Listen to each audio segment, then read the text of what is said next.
Louvado seja nosso Senhor Jesus Cristo.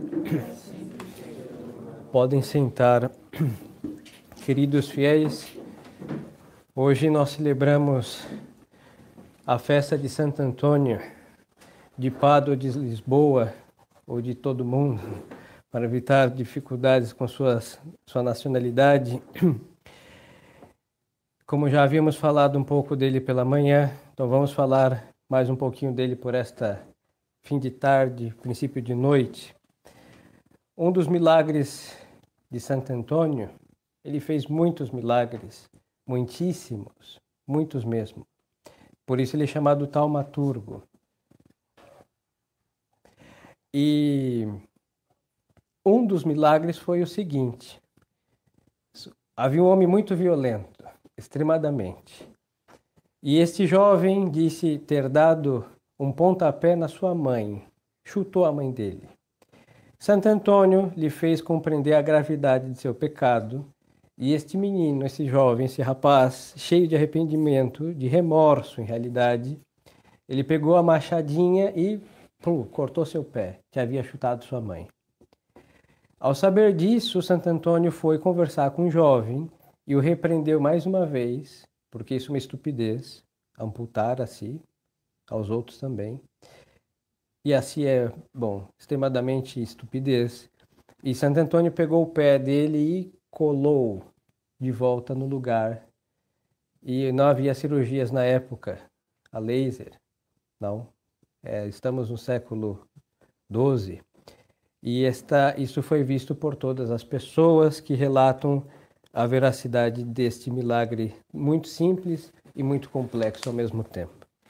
Então vamos ver um pouquinho sobre este mandamento, que é o quarto mandamento da lei de Deus, que fez este rapaz cortar os seus pés, o seu pé, que havia chutado a sua mãe, mas isso não é... O Santo Antônio restabeleceu o pé dele, por quê? Porque não é arrancando nosso pé que nós paramos de chutar as pessoas. Seria muito simples acabar com o pecado, né? Seria cortar as mãos, cegar, deixar surdo, mudo e tá tudo resolvido. Supostamente sim, mas não. Pecado interno também. Então nós podemos pensar em coisa e corta a cabeça. Bom, aí já não vai pensar em mais nada, não vai fazer mais nada, não vai dizer mais nada. Seria um pouquinho mais prático. Mas não é a solução dos pecados. Por isso Santo Antônio restabeleceu o pé desse rapaz. Mas por quê? Porque ele teve remorso. Remorso não serve para Deus.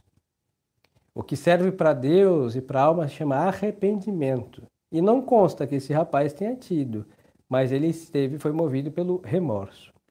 Então vamos ver o que diz o quarto mandamento. Segundo o catecismo, o quarto mandamento manda honrar pai e mãe, ordena respeitar o pai e a mãe, obedecer-lhes em tudo que não é pecado e auxiliá-los em suas necessidades espirituais e temporais. Esta é a questão 399 do Catecismo. Muitas vezes nós, porque nos convertemos e cai um raio da graça de Deus sobre nós, bendito seja Deus, aí nossos pais normalmente não nos acompanham, às vezes nós, por sermos hipercatólicos, ou acreditar que somos, tá? Começamos a maltratar nossos pais. Porque às vezes é verdade que eles são hereges, cismáticos, ou são, não sei, hipermodernistas, e é sumamente desagradável isso para a fé de um católico. Mas só que Deus Nosso Senhor não colocou uma cláusula no quarto mandamento dizendo assim: honrai seu pai se ele for bom e santo. E se ele for um grande pecador, não honrai. Não existe isso. Não existe. Aqui está escrito o quê? Honrar pai e mãe e nada mais que isso. Se ele é bom, mais fácil. Se ele for ruim, mais méritos. Porque é difícil honrar algo que nós vemos tantos defeitos. Mas pela fé, nós somos capazes de ver as virtudes dos nossos pais, porque eles têm. O fato de estarmos vivos, sadios, robustos, é sacrifício, são muitos sacrifícios de nossos pais e merecem a honra, independente do estado deplorável ou não que se encontram. Obedecer-lhes em tudo o que não é pecado, porque nossos pais são falíveis. Nossos pais não é o soberano pontífice, que pelo seu magistério ordinário e extraordinário é infalível. Não é. Nosso pai é um simples mortal, Nossa mãe é uma simples mortal e dentro das suas fragilidades, verdade, que tem a graça de Estado, de guiar-nos ao caminho da salvação. Se tiver uma boa educação, transmitirá uma boa educação. E se não tiver, um bom Deus, em sua providência, sempre assiste os pais para que eles tenham as luzes necessárias de educar bem seus filhos. Mas muitas vezes os pais ensinam pecados, porque é isso que eles aprenderam. E nós sabemos que é errado. Então nós vamos desrespeitar nossos pais porque nos ensinam pecados? Não. Nós vamos fazer o quê? Nós não vamos obedecer o mal que eles nos mandam. Porque, como dizia São Pedro, é necessário obedecer antes a Deus que os homens. Então, em pecados que nos mandam, nós não cumprimos uma ordem pecaminosa. Não podemos ofender a Deus para agradar a ninguém, muito menos nossos pais. Agora, desrespeitá-los jamais. Nunca. Nunca temos uma razão para desrespeitar nossos pais. Mas aqui nós não podemos limitar o quarto mandamento a somente obedecer, porque isso é um aspecto.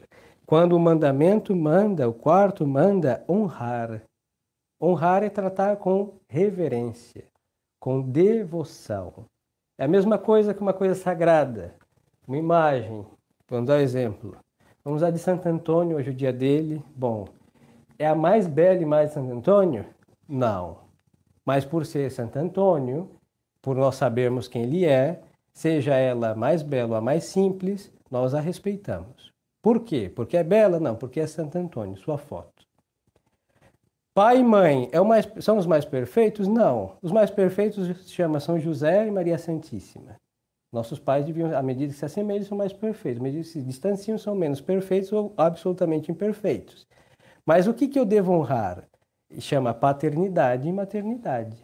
Seja numa imagem tosca, seja numa imagem barroca ou gótica da mais bela, o que eu honro é Santo Antônio. E no pai mais perfeito ou menos perfeito, o que eu honro? A paternidade e a maternidade. Exatamente isso. E aqui manda obedecer, salvo em coisas pecaminosas, e auxiliá-lo em suas necessidades. E aqui dizem duas, as espirituais e as temporais. Hoje nós nos limitamos somente a rezar pelos nossos pais. E muitas vezes nossos pais precisam de uma ajuda e nós não damos porque, estou fazendo o mais importante. Sim, o mais importante, obviamente, é rezar por eles. Mas nossos pais muitas vezes precisam de ajudas temporais e aqui não é só dinheiro, hein? Pode ser o nosso querido tempo tão precioso que nós temos para gastar com pessoas que não merecem honra, hein? São supostos amigos que não são amigos, são supostas informações da internet que não prestam para nada, que são falácias e conspirações, e talvez são 2 horas que nós poderíamos ter estado na casa do nosso pai, ou feito uma ligação telefônica, não uma mensagem do WhatsApp, pelo amor de Deus. Isso nós tratamos os mortais, mas nosso pai e nossa mãe vivos, nós fazemos uma ligação telefônica, como sempre se fez. É questão de educação e de honra. Isso serve também quando desejo falar com o sacerdote.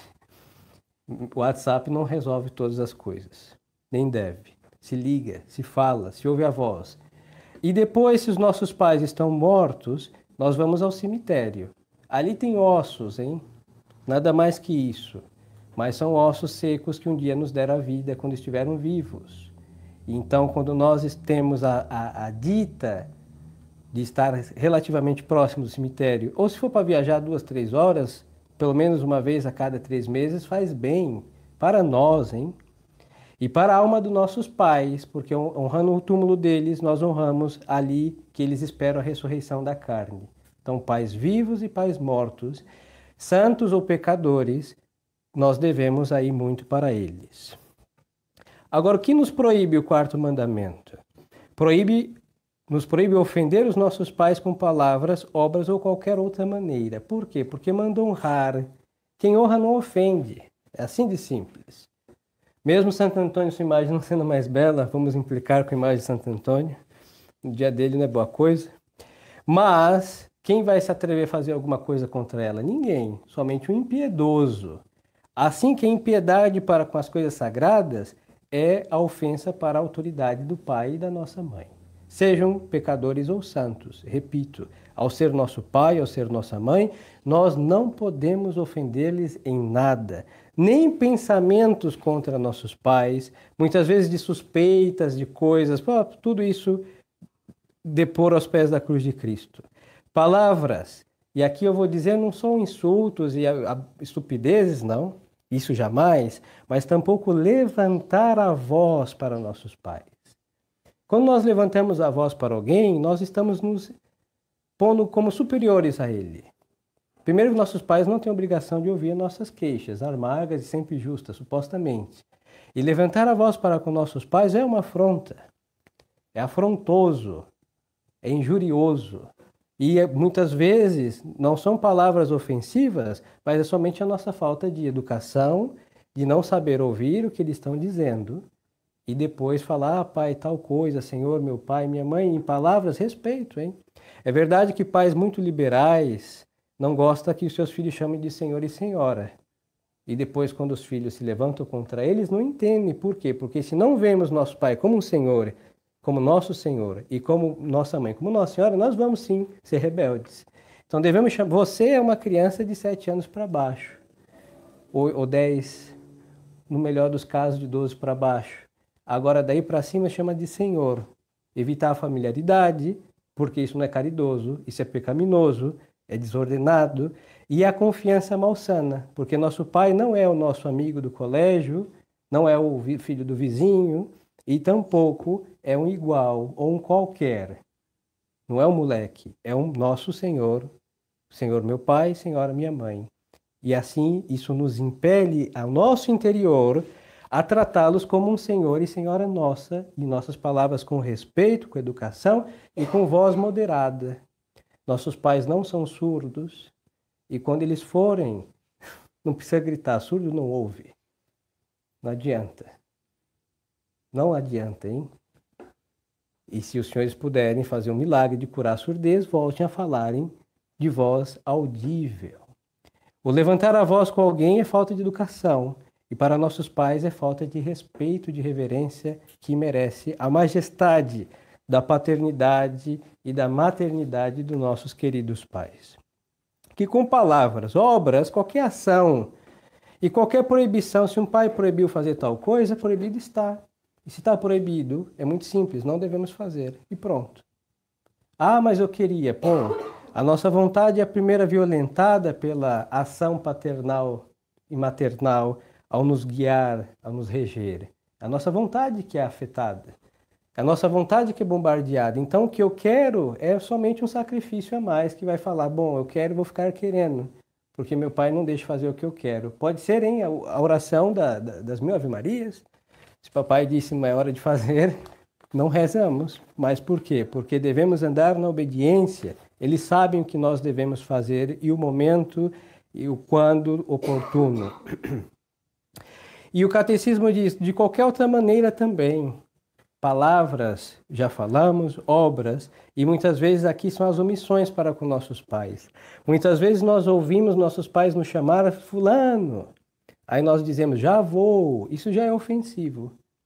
Nossos pais não têm a menor obrigação de esperar os príncipes, nós aqui, decidirmos o momento que devemos ir aos nossos pais, hein? Não é assim que funciona a coisa. Pai, mãe chamou fulano? Sim, senhora, estou indo e vou imediatamente. É verdade. Se estou fazendo algo muito importante que não pode ser interrompido, eu vou. Um exemplo, você está ligando o gás para pôr a panela no fogo, não vai deixar o gás ligado, porque a mãe chamou e esquece de riscar o fósforo e, bom, vão explodir a casa. Bom, sempre a prontidão com sensatez, com inteligência. Bom, criança não deve mexer com fogo e as que sabem mexer sejam inteligentes sempre. Agora, nós, quando queremos honrar de fato a nosso Senhor e Nossa Senhora e nossos pais, nós estamos atentos com eles. Vemos nossas mães ocupadas, falam, mamãe, poderia lhe servir em alguma coisa? Se a mãe disser, não, meu filho, muito obrigado, estão livres. Agora, sim, faça tal coisa, façamos.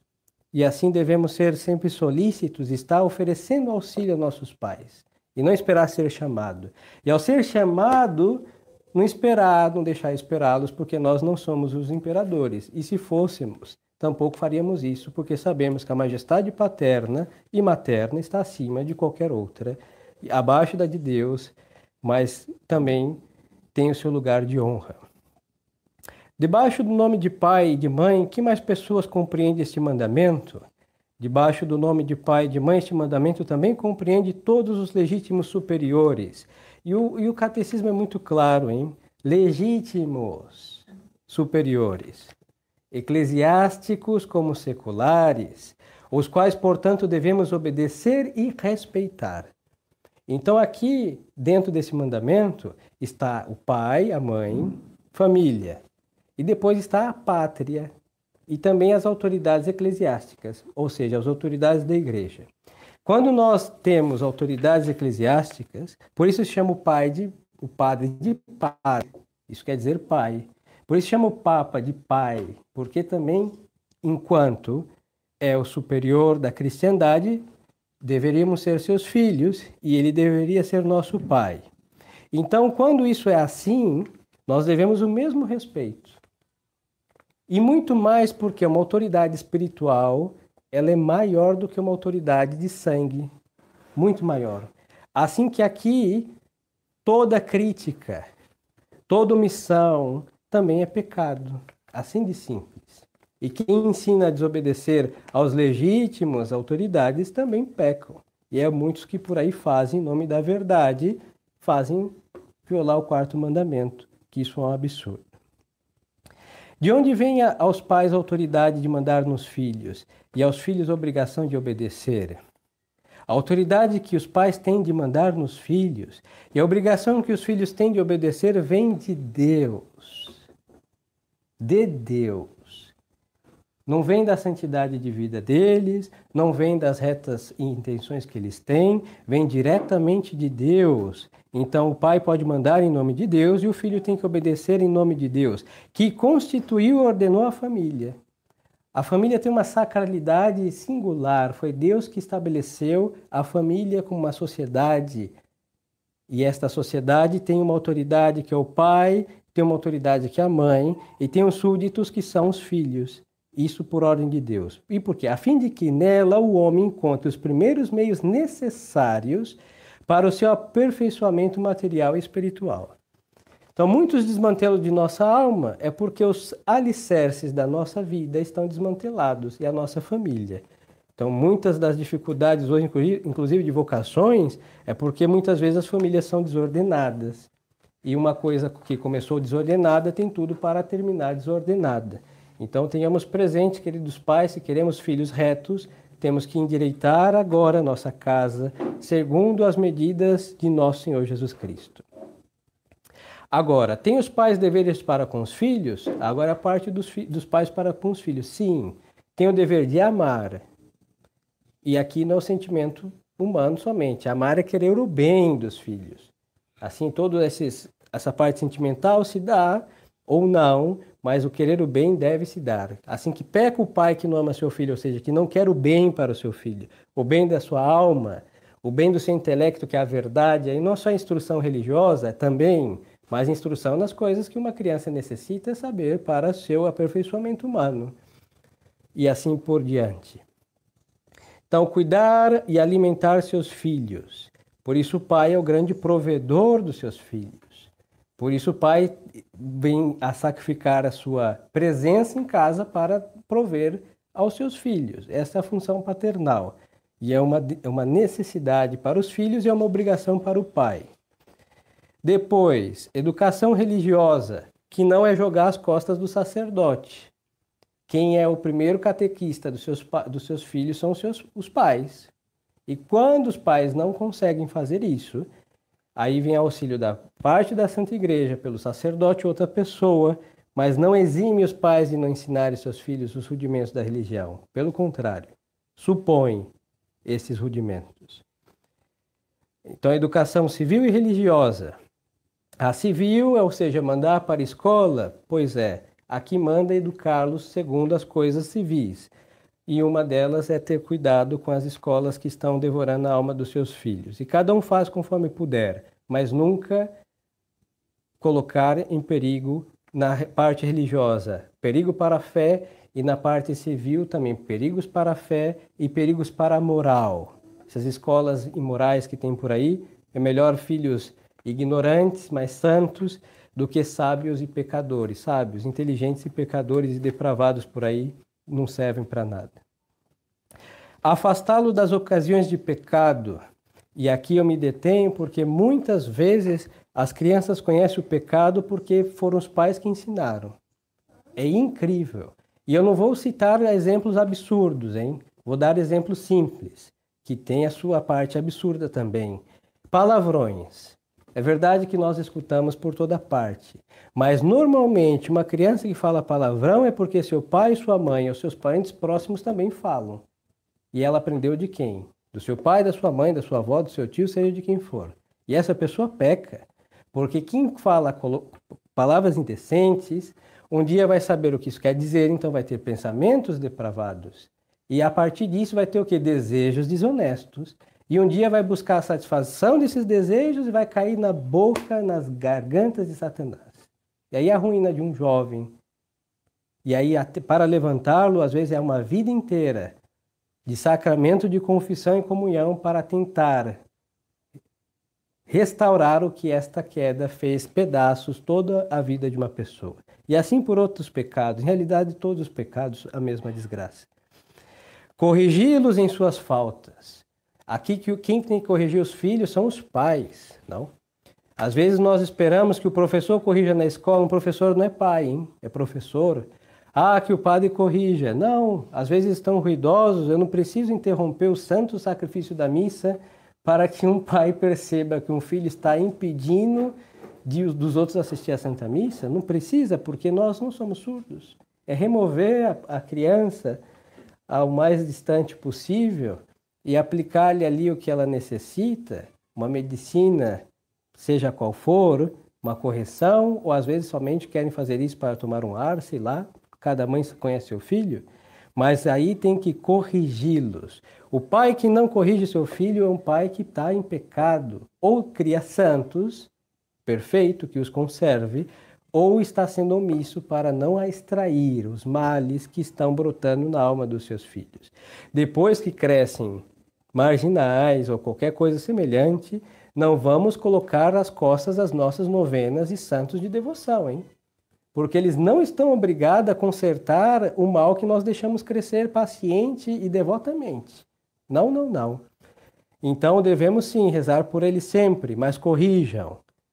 Corrigir um filho agora lhe dará paz quando eles forem adultos e poderão os senhores dormir em paz sabendo que seus filhos estão no caminho da retidão, porque isso eles, à força, foram postos nos trilhos que levam ao céu e daí não poderão sair se estão bem firmes no caminho da retidão. Auxiliá-los a abraçar o estado para o qual são chamados por Deus. E aqui é o estado de vida. Um pai e uma mãe não podem decidir que seu filho vai ser um médico ou um padre. Isso é absurdo.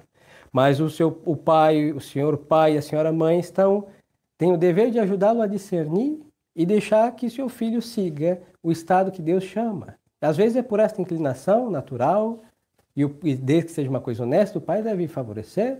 Ah, quero ser médico, somos pobres, então vamos lutar, que busque um trabalho, que faça de tudo para que possa realizar esta vontade, desde que ela seja ordenada e realizável, certo? Isso é muito belo, porque nós temos que lembrar que o bom Deus é inteligente, ou melhor, é a mesma inteligência. E se Deus chama uma criança para ser um papa, não existe pobreza ou crise da igreja que impedirá. Porque quando Deus chama uma pessoa para realizar ser um pai de família, ou mãe de família, ou uma abadesa de um mosteiro, o que acontece? Deus tem posto os meios para alcançar o fim que ele estabeleceu. Deus é inteligente. E os pais devem reconhecer quando seus filhos têm aptidões boas, retas, honestas, santas, fomentá-las para que, bom, se for a vontade de Deus, aquilo crescerá e dará o fruto pelo qual Deus plantou as sementes para que cresçam e assim deem frutos. Deus nos deu o modelo de uma família perfeita? Sim. O modelo da família perfeita na Sagrada Família, na qual Jesus Cristo viveu sujeito a Maria Santíssima e ao Senhor São José, até os 30 anos, isto é, até quando começou a desempenhar a missão que o Eterno Pai lhes confiara de pregar o Evangelho. E aqui nós chegamos a esse jovem que cortou o pé. Nós pensamos que chegado aos 18 anos nós somos maiores de idade. Normalmente sim, porque temos 18 anos, respondemos por nós mesmos. Podemos ser presos. É uma honra. Muitas vezes merecemos ir para a prisão depois de tantas mazelas, mas cortamos as cadeias que nos prendem a nossos pais. Porque eu sou o Senhor da minha vida, eu cuido de mim, mamãe, muito obrigado por tudo, papai, valeu, tchau. Não é assim que funciona. Não é assim que funciona. A honra devida a nossos pais será sempre, e a obediência enquanto estivermos baixo o teto deles. Se nós queremos independência total, aí nós temos que mudar de residência, aí seremos senhores dos nossos tetos. Mas enquanto estivermos baixo o teto dos nossos pais, a hora de chegar em casa, com quem estávamos e o que vamos fazer, é realmente uma explicação devida. É o mínimo de ordem numa casa, é o mínimo de respeito e consideração para com os nossos pais. E assim, queridas almas, se obedecemos isso, ninguém precisará ir aos pés de Santo Antônio para ele colar os nossos pés. Porque nós não vamos ser movidos pelo remorso de ter feito nada, porque obedecemos em tudo ao que o bom Deus nos mandou, que é honrar os nossos pais. Se eles são santos, tudo é muito mais fácil. Mas se eles são pecadores, tudo fica um pouco mais meritório, mas em todo caso é um sacrifício da santa obediência que só pode causar em nossas almas virtudes e méritos. Então não temos nada a perder a honrar sempre em tudo e obedecer nas coisas boas aos pais que Deus nos deu. Então peçamos essa graça a Santo Antônio, que honrou muito seu pai, sua mãe, tão obediente. Um episódio, e com isso concluo. Quando ele era menino, talvez 5 anos, por aí, seu tio tinha uma plantação de milho e tinha muitas pombas que iam comer os milhos na colheita. Então o tio de Santo Antônio disse: olha, menino, chamava Fernando, antes de ser Antônio, Fernandinho. Fique aí que o seu tio vai buscar as coisas para colher o milho. Se você não ficar, as pombas vão comer. Perfeito. Ele ficou quietinho, mas ouviu o sino da catedral e ele acolitava, serviu o altar com muita devoção, da catedral ali. Ele teve uma genial ideia. Ele disse assim: pombinhas, venham todas comigo. Veio todas aquelas pombas. Ele prendeu elas todas no galinheiro. Era milagre, né? Bom, e aí ele foi para a Santa Missa. E lá teve um episódio. O diabo lhe apareceu, uma tentação. E ele pegou com a unha dele, fez uma cruzinha bem forte na pedra. Era uma pedra, não era um azulejo assim simples. Ou seja, um menino forte, para afastar o infeliz espírito. Até hoje está a pedra com a marca das suas unhas fortes. Mas foi assistir a Santa Missa. Não desobedeceu, porque a intenção era não deixar as pombas comer o milho e essas ficaram presas. Quando o tio chega, não vê pombas. Cadê o menino Fernando? Sumiu. Está na missa. Se todas as crianças sumissem para a Santa Missa, seria um grande sumiço. E as pombas todas quietinhas como galinhas que vão dormir à tarde no seu puleiro. E eram aí o querido e milagroso Santo Antônio. Obediência. Se os senhores podem fazer esse milagre, façam sempre. Milagre sempre bem-vindo. E quando nós não sabemos, ficamos cuidando das coisas como nos foi mandadas, porque na obediência está a santificação de todas as almas, dos pequenos e dos grandes também, quando são nossos legítimos superiores. Louvado seja nosso Senhor Jesus Cristo. Em nome do Pai, do Filho e do Espírito Santo. Amém.